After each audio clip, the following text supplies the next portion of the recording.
Γεια σας και χαρά σας. Καλώς ήρθατε στο κανάλι μου. Σήμερα θα ζωγραφίσω μια ζωγραφιά από μια φωτογραφία που τράβηξα πριν από μερικά χρόνια στο δρόμο από Κατερίνη για Θεσσαλονίκη. Ένας καταπληκτικός δρόμος γεμάτος με αγρούς, πράσινο, εγκαταλειμμένα τρένα και ποτάμια. Εκείνη η μέρα ήταν συννεφιασμένη, όπως βλέπετε και στην φωτογραφία της στη reference photo, και είχε φεγγάρι το οποίο δεν ήταν ολόγιο μου, αλλά εμείς θα το ζωγραφίσουμε ολόγιο μου.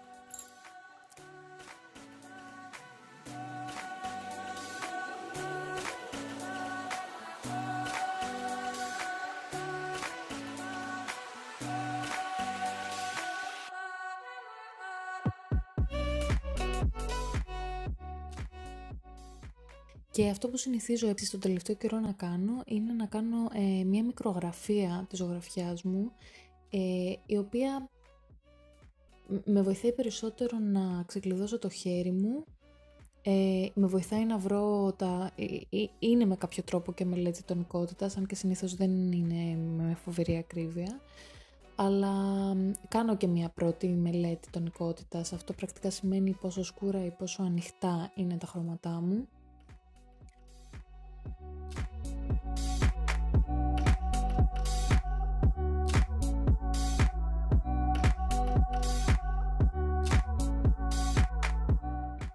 Και το αφήνω στην άκρη να υπάρχει, προκειμένου να το έχω εύκαιρο να μπορώ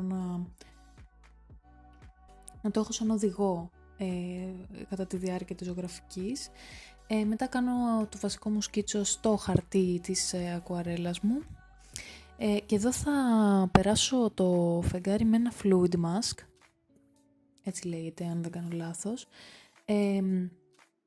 του οποίου η δουλειά, για όσους δεν έχετε σχέση με αυτό, είναι αυτό κολλάει πάνω στο χαρτί και μετά εγώ μπορώ να ζωγραφίσω από πάνω του και στο τέλος, όταν στεγνώσει, όταν τελειώσω, θα το τρίψω λίγο με το δάχτυλο, προτιμώ με το δάχτυλο παρά με κάποια σβίστρα, και η περιοχή την οποία έχει καλύψει θα έχει μείνει λευκή. Προφανώς αυτή είναι η δουλειά του, θα το δείτε και στη διάρκεια του βίντεο. Δεν χρησιμοποιώ ποτέ το masking fluid με το ίδιο το πινέλο, γιατί χαλάει τα πινέλα και παρόλο που υπάρχουν διάφοροι τρόποι για να προστατέψεις το πινέλο σου, εγώ αρνούμαι εμπισματικά να χρησιμοποιήσω το πινέλο, οπότε συνήθως χρησιμοποιώ είτε το πέσω μέρος του πινέλου μου, είτε μια οδοντογλυφίδα, ή τέλος πάντων ένα αντικείμενο το οποίο μπορώ μετά είτε να το καθαρίσω, είτε απλά να το πετάξω στον κάλαθο τον αχρήστο.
Εδώ θέλουμε να δώσουμε λίγο πιο έντονη την αίσθηση του ανέμου. Εκείνη την μέρα δεν ήμουνα μόνο εγώ μέσα στο αυτοκίνητο που έτρεχε, αλλά φυσούσε κιόλας πραγματικά και ήταν πολύ έντονο αυτό.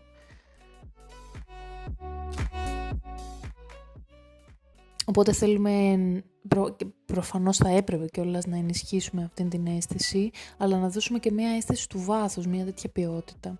Οπότε εδώ σκουραίνω σιγά σιγά, στο τελικό αποτέλεσμα δεν έχει καταλήξει φοβερά σκούρο, αλλά μπορώ να σας πω ότι σε αυτή τη ζωγραφιά πέρασα πολύ ωραία. Ήταν μια απελευθερωτική διαδικασία. Βασικά κάθε ζωγραφιά νομίζω ότι είναι μια απελευθερωτική διαδικασία με κάποιον τρόπο. Αλλά πέρασα πολύ καλά υπό την έννοια ότι ζωγράφισα χωρίς καθόλου σχεδόν φόβο. Είπα ότι θα πάω και ό,τι γίνει. Θα πάω και ως μου βγει και σε κακό που λέμε. Κάπως έτσι. Εδώ βάζω και λίγο χρυσό στον ουρανό. Δυστυχώς στο print, στο αντίγραφο που ανεβάζω στο έτσι. Αυτό το χρυσό, το iridizon που έχει το συγκεκριμένο χρώμα δεν φαίνεται, αλλά δεν θα μπορούσε κιόλας. Αν και από τότε που το πήρα και που το δοκίμασα είναι ένα από τα αγαπημένα μου, ενώ το ασημένιο χρώμα δεν το χρησιμοποιώ τόσο πολύ, αν και είναι και αυτό iridizon, με το χρυσό έχω ένα θέμα, μου αρέσει τρομακτικά πολύ.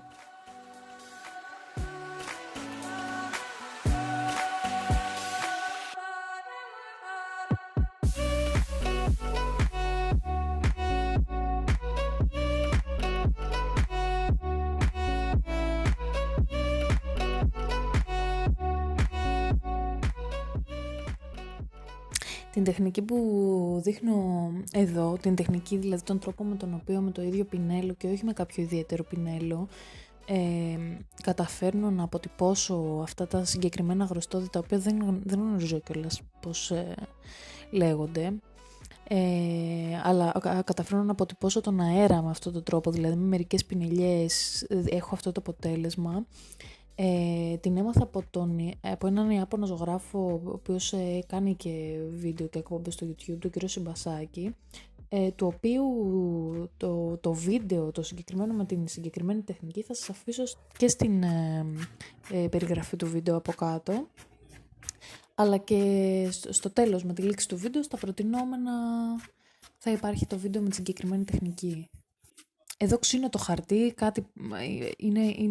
είναι άλλη μια τεχνική, η οποία βάζω και λίγο το άχτι μου, έτσι και περνάω καλά.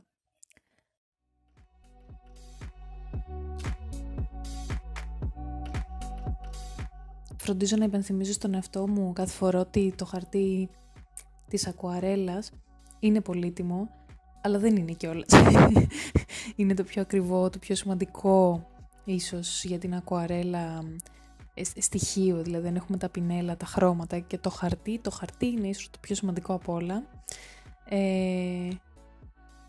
Παρ' όλα αυτά, αν το φερθούμε σαν να είναι κάτι πάρα πολύ πολύτιμο, τελικά ίσως σε αφαιρέσουμε από τον εαυτό μας. Η δική μας ζωγραφική είναι το πιο πολύτιμο, η δική μας η έκφραση είναι το πιο πολύτιμο από όλα.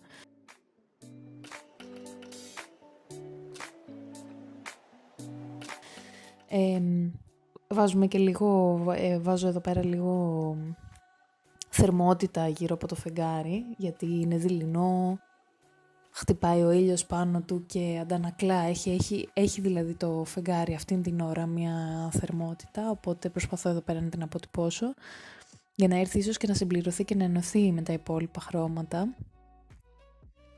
Και εδώ που σας είπα, αφού έχω τελειώσει και έχει στεγνώσει, έχω χρησιμοποιήσει το πιστολάκι 2-3 φορές, δεν το δείχνω κάθε φορά. Απλά τρίβω με κάποιο τρόπο σαν ξυστό το fluid masking fluid μάλλον είναι το πιο σωστό, από την περιοχή όπου είναι το φεγγάρι.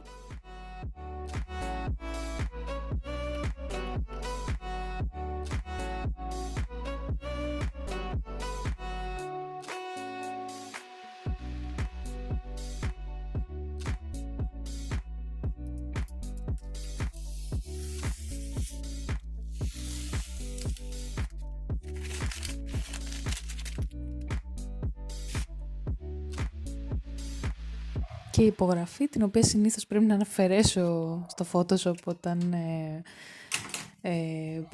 πριν στείλω για εκτύπωση μια ζωγραφιά.